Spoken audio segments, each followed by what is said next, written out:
This is the first one I ever had, 1976 Penthouse.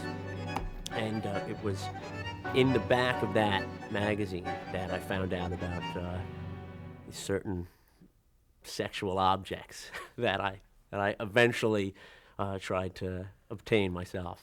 Well, what was that object? It was a love doll.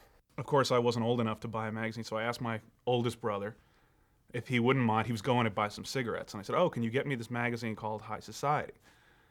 And he got the magazine for me, walks into the house, he goes, "Here you go," and then walks right into the living room to tell my father. So I thought about it for a day, and the next day, right after school, I hopped on Metro North and went down to the Pink Pussycat Boutique to get myself one of these love dolls. I was going to be confirmed, and what happens is you have to be interviewed by the priest, and he kind of tests your knowledge of sin. What if somebody takes a picture of me going into this place or coming out of this place? Like, I was completely a jumble of nerves, had no idea what I was going to do. They went through, the normal stuff.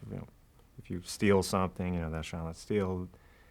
And then, he said, if you have premarital sex, well, I took a shot and I said, well, adultery. It was like something out of nothing I've ever seen, growing up in Westchester. This was like, they had these leather bras and studded things in the window. I was completely repulsed and turned on. It was the strangest feeling I've ever had in my life. And then he said masturbation, and I was like, what? Because up to that point I felt pretty self-righteous. I was like, I haven't done any of these sins at all. One of them I would like to, but it didn't. But this one I did in abundance. Next thing I know, she grabs one off the shelf, puts it down right in front of me, and right on the box it says, like, Claudia. Hi, I'm Claudia.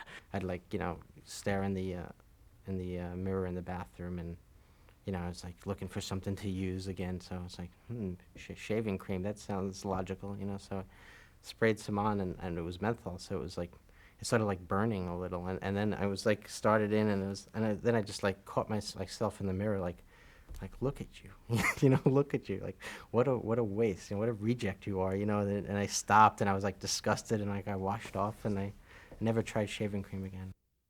And this woman is like crunched up in the box. I mean, it was the damnedest thing I ever saw.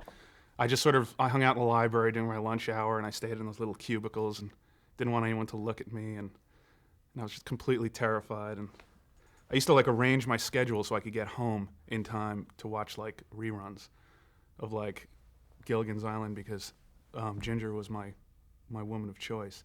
But it was big. It was a fairly big box. And I said to myself, I can't buy this because I'm never going to get this on Metro North.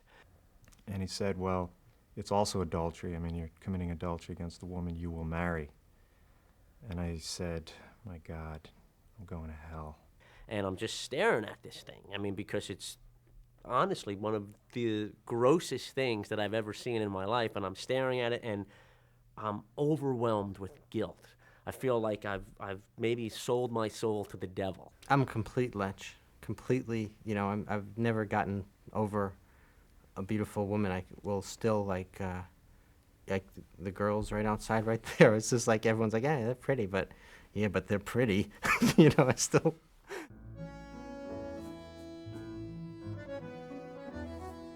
And then I kind of drifted from the church from that point on.